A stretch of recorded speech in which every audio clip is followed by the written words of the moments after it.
The day you go silent is the day their confidence begins to crack. Not because they miss you, but because they've lost control. And what happens next isn't random, it's psychological.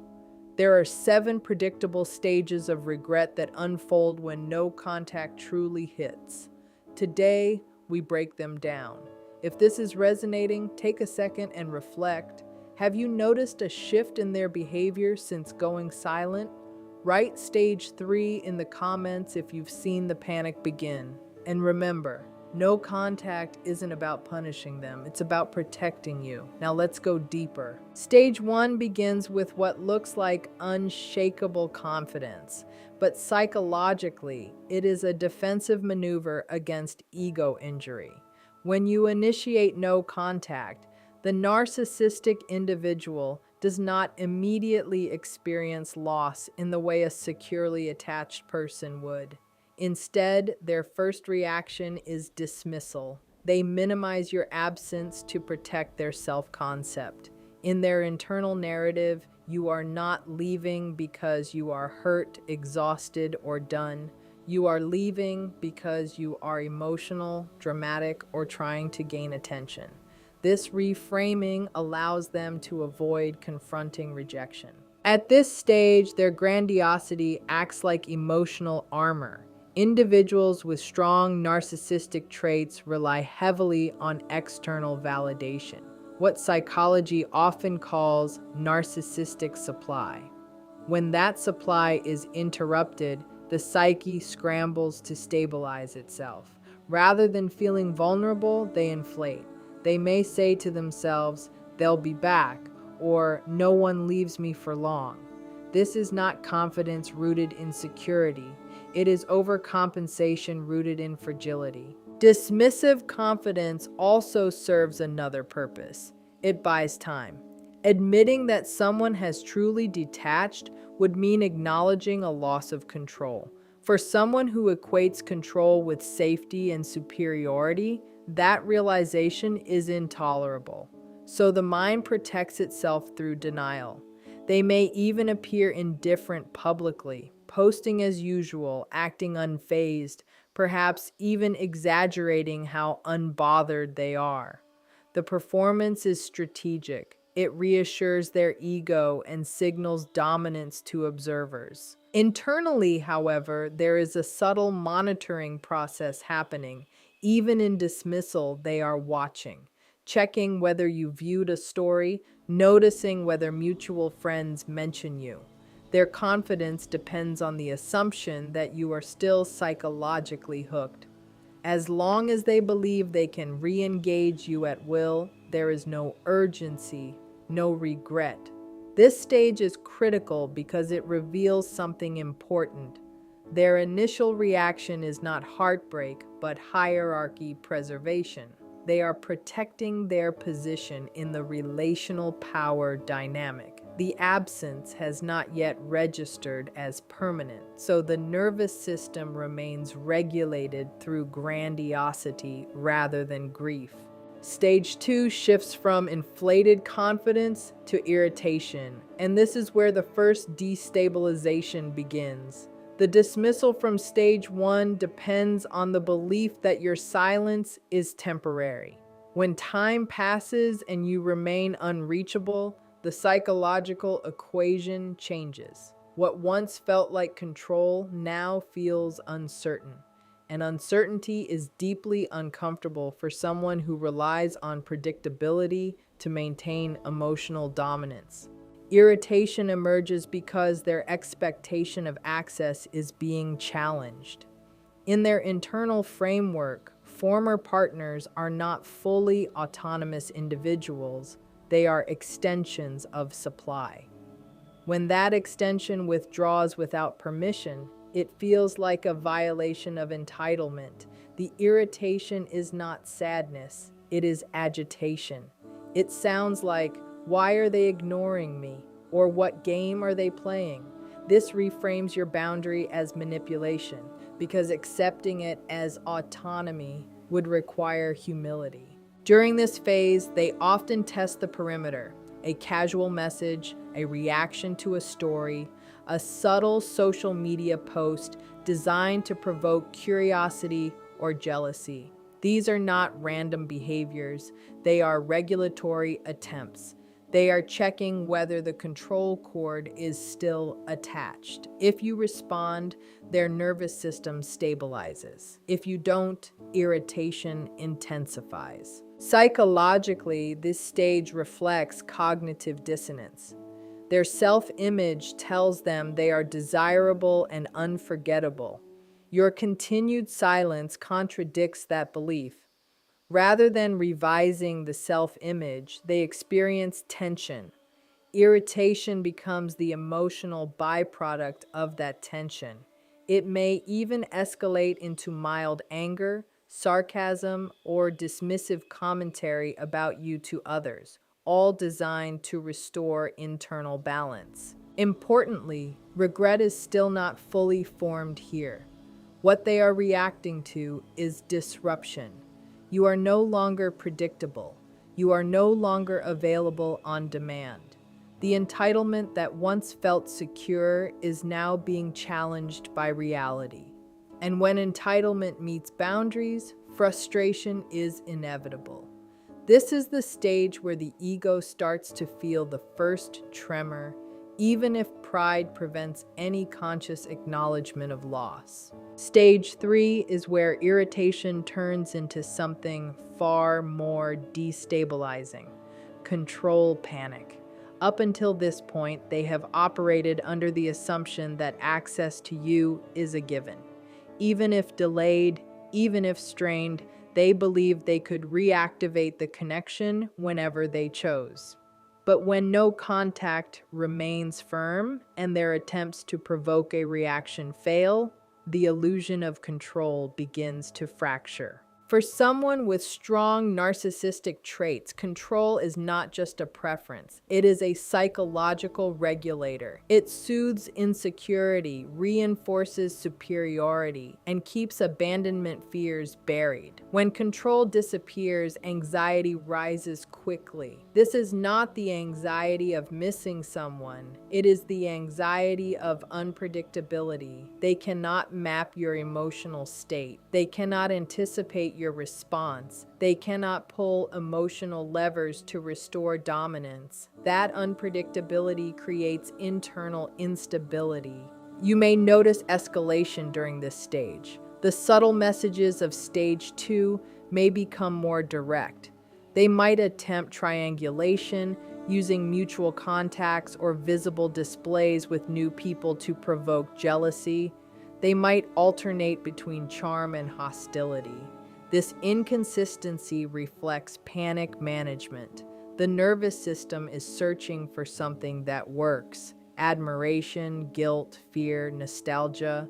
Any reaction that proves influence still exists. Psychologically, this stage exposes dependency disguised as superiority. Their identity has been partially constructed around your responsiveness. When you withdraw that responsiveness, it creates what feels like a supply vacuum.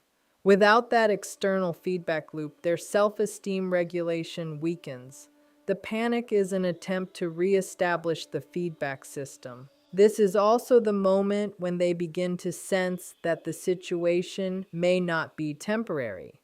The possibility that you are emotionally detaching, not protesting, not reacting, not pleading, becomes real. That realization threatens the hierarchy they assumed was permanent. And when hierarchy collapses, urgency takes its place. The composed exterior starts to crack, revealing the anxiety beneath the grandiosity. Stage 4 is where the experience shifts from anxiety about control to something much more personal: ego injury. By now, the repeated silence has done what irritation and panic could not resolve.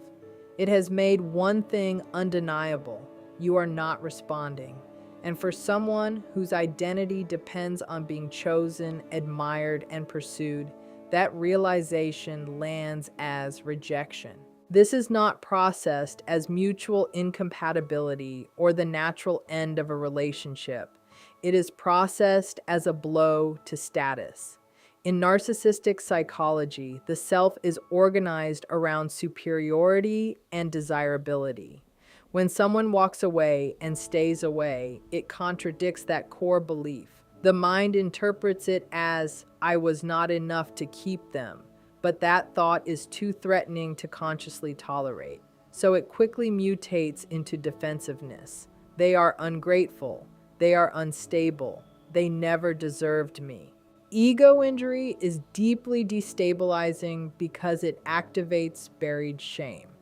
Beneath the grandiosity often sits a fragile self-concept that cannot metabolize rejection easily. Instead of grieving the relationship, they defend against humiliation. You may see intensified devaluation during this stage, dismissive remarks about your character, exaggerations of your flaws, public indifference. These behaviors are not random cruelty, they are psychological anesthesia.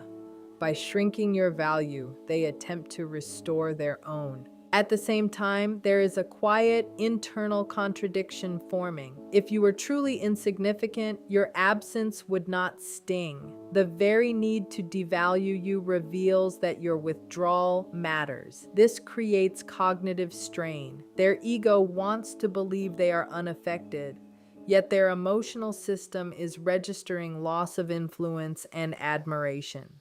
Ego injury also increases hypersensitivity to perceived slights. They may interpret neutral events as further rejection. The silence becomes symbolic, not just of your boundary, but of their inability to command attachment. And for someone accustomed to relational dominance, that symbolic loss feels destabilizing in a way they cannot openly admit. Stage 5 is where comparison begins, and this is often the turning point in their internal experience. After ego injury, many individuals with narcissistic traits attempt to repair their wounded self-concept by securing new supply. This may happen quickly. A new connection, renewed attention from someone else, visible social engagement, all designed to signal desirability and restore status. On the surface, it may look like they have moved on effortlessly, but replacement is not the same as regulation. What they often discover in this stage is that not all supply functions the same way. You were not just admiration, you were familiarity. You understood their rhythms, responded to their cues, tolerated their volatility, anticipated their needs. That predictability created a stabilizing loop. When a new person enters the picture, that loop has to be rebuilt from scratch. And rebuilding requires effort, something grandiosity resists. Comparison happens quietly. The new person may admire them but does not soothe them in the same way. The conversations may feel exciting but not regulating. The admiration may be present but not calibrated to their specific insecurities. This creates subtle dissatisfaction. Instead of acknowledging grief, they evaluate efficiency. Why did it feel easier before? Why did they respond faster? Why did they understand me better? This stage can also produce intensified performance. They may over-display the new relationship, exaggerate happiness, or escalate intimacy quickly. This is partly to convince others and themselves that the replacement is superior. Yet internally, comparison continues. If the new supply does not mirror them as effectively, the ego remains partially unsettled. Regret begins to take a more defined shape here, though it is still not empathy-based. It is functional regret. They recognize that what they lost served them well. You were a high-value regulator, not simply a partner. And that realization introduces a scarcity awareness that their earlier confidence failed to anticipate. Stage 6 is the stage of narrative reconstruction, and this is where the psychological gymnastics become more sophisticated. By now, enough time has passed for the initial shock, irritation, panic, and comparison to settle into something more enduring.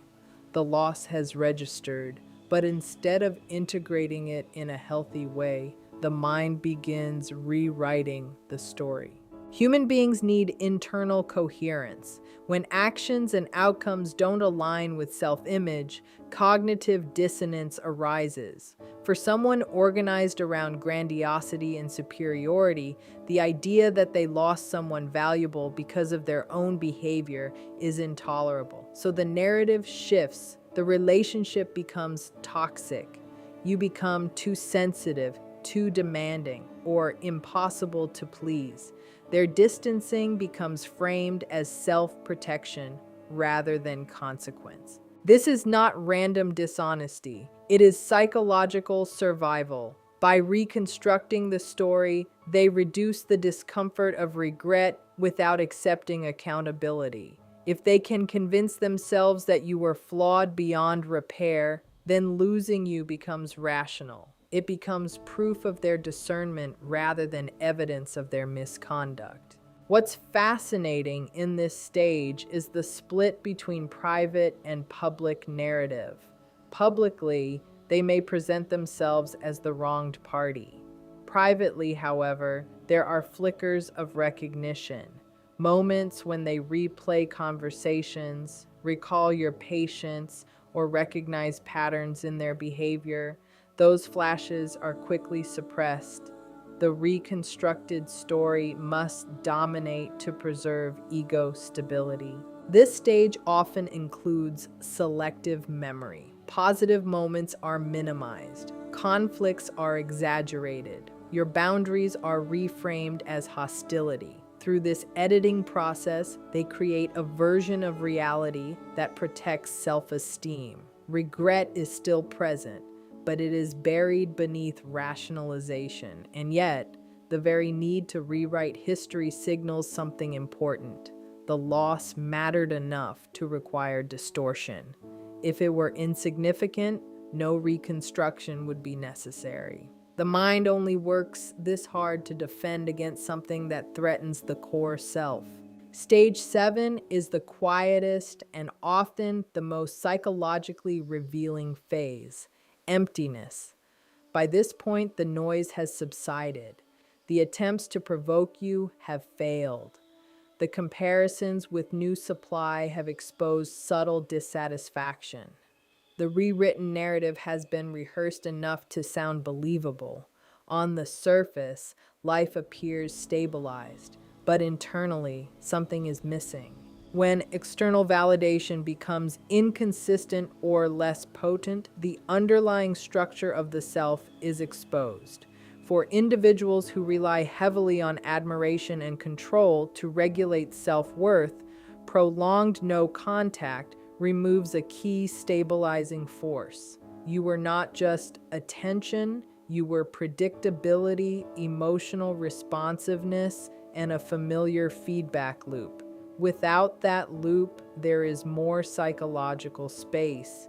And in that space, emptiness becomes harder to avoid. This emptiness is not processed as grief in a traditional sense. It does not typically translate into remorse or empathy for the pain they caused. Instead, it feels like restlessness, boredom, or a subtle dissatisfaction that cannot be easily explained. They may increase distractions, social activity, new relationships, work achievements, but the internal void is less responsive than before. What makes this stage significant is awareness. Even if fleeting, there can be moments of recognition. The realization that you are truly gone, that access is no longer guaranteed, that something once reliable is no longer available. That awareness may not lead to apology, but it does create a shift in perception. You are no longer an extension of their control. You are an independent variable they cannot command. In this stage, regret reaches its most authentic form. not as empathy, but as scarcity recognition. The understanding that a valuable source of regulation and affirmation has permanently exited their orbit.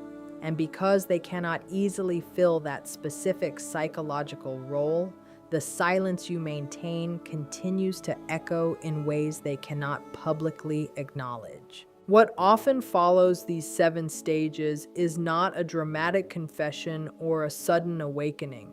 It is something quieter and more psychologically complex, reckoning without repair. By this point, the cycles of dismissal, irritation, panic, ego injury, comparison, and narrative rewriting have run their course. The external strategies have been tested, the distractions have been deployed, the story has been revised enough times to protect pride, and yet the absence remains. This phase is marked by a subtle confrontation with limitation. They may never articulate it this way, but there is an emerging awareness that not everything can be controlled, reclaimed, or rewritten. For someone who built their relational identity on dominance and desirability, the permanence of your detachment represents a boundary they cannot override. That realization sits heavily, even if it is never spoken aloud. Psychologically, this is where defensive structures begin to show strain. Grandiosity can mask vulnerability, but it cannot eliminate reality. When repeated attempts to restore the old dynamic fail, a quiet acknowledgement forms. You are not coming back under the same terms. That awareness does not automatically create empathy. It creates constraint. And constraint is deeply uncomfortable for a personality organized around entitlement. There may be moments of intrusive reflection, flashes of memory, recognition of patterns, awareness of how certain behaviors contributed to the outcome. These moments are often brief and quickly suppressed, but their presence indicates something important. The psyche recognizes consequence, even if it refuses accountability. In this stage, regret becomes less reactive and more existential. It is not about winning you back or proving superiority. It is about sensing that a chapter closed without their consent. That loss of authorship over the ending challenges their internal hierarchy. They are forced to live with an outcome they did not script. And the most destabilizing part is this: your silence continues to validate itself. Over time, the absence stops being a tactic and becomes a fact, a fixed point in their psychological landscape that cannot be negotiated, manipulated, or undone.